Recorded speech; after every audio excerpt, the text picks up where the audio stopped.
आधार प्रमाणीकरणाच्या नव्या सक्तीमुळे वाहन हस्तांतरण, बँकेचा बोजा चढविणे, उतरविणे आणि वाहन खरेदी, विक्रीची कामे ठप्प झाल्याचा आरोप करत राष्ट्रवादी वाहतूक सेल आणि नाशिक जिल्हा दुचाकी वाहन बाजार संघटनेने परिवहन विभागाला निवेदन दिले आहे।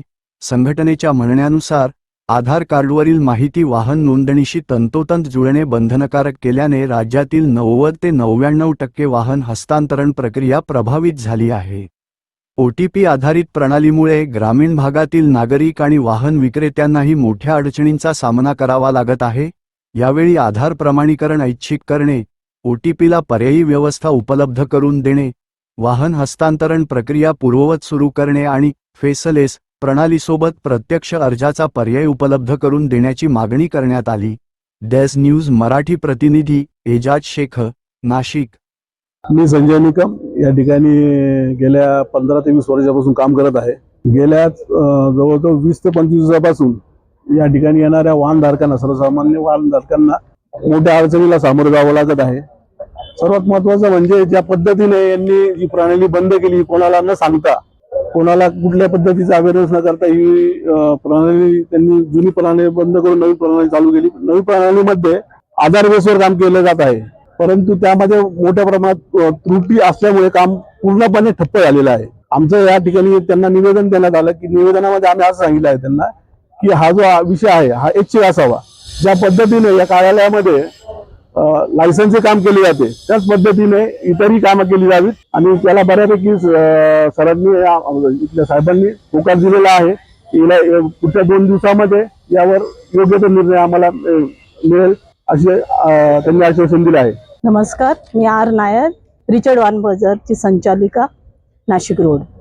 मी आज इथं जमले आहे याच्यासाठी का आमचे जे ट्रान्सफरचे पेपर आहे वाहन बाजाराचे त्याच्यामध्ये अनेक अडचणी येतात। आम्हाला गेल्या 3 ते 4 महिन्यापासून आमच्या गाड्या ट्रान्सफर होत नाहीये।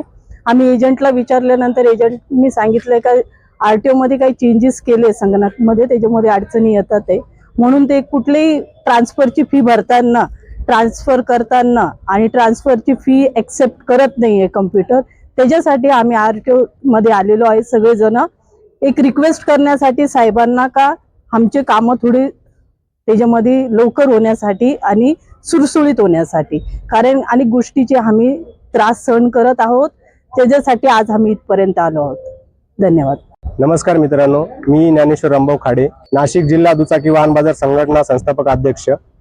तर मित्रांनो, आज आपण नाशिक RTOला निवेदन देण्यासाठी आलेलो आहे। त्या निवेदनाचे जी प्रक्रिया आहे त्याच्यामध्ये आपण आधार प्रमाणीकरण ऐच्छिक ठेवावे व डाटा जुळत नसलेल्या प्रकरणात सुधारणा करावी, वाहन हस्तांतरण, बँकेचे बोजा चढवणे, उतरवणे व दोन्ही प्रक्रिया एकत्रित करण्यात यावे।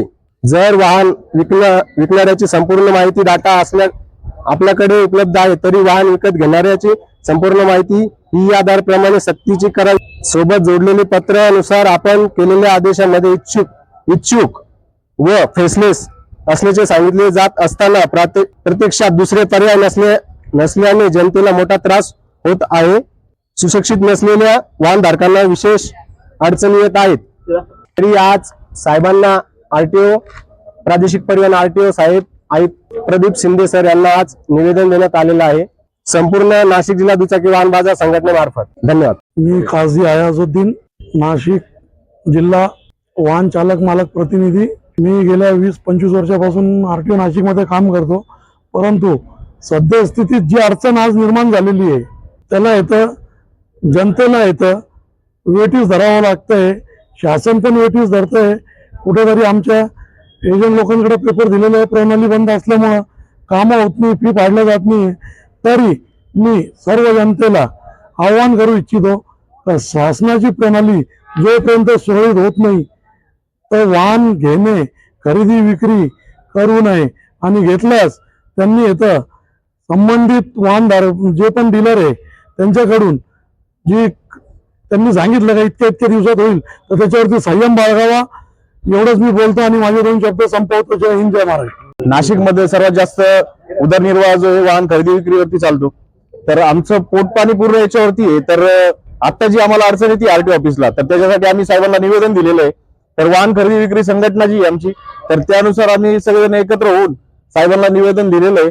आमचं सर्वांचं उदरनिर्वाह जो सर्वात मोठ्या प्रमाणात नाशिकमध्ये वाहन खरेदी विक्री चालते, सर्वात नामांकित वाहन बाजार नाशिकमध्ये आहेत, तर सर्वांना अडचणी येत आहेत आणि त्यामुळे कस्टमरही त्रस्त आहेत. त्याच्यामुळे आपण यांना सगळ्यांना मिळून आणि साहेबांना निवेदन दिलेलं आहे, तर याच्यावरती काही तोडगा निघेल तर ते आपण पाहू.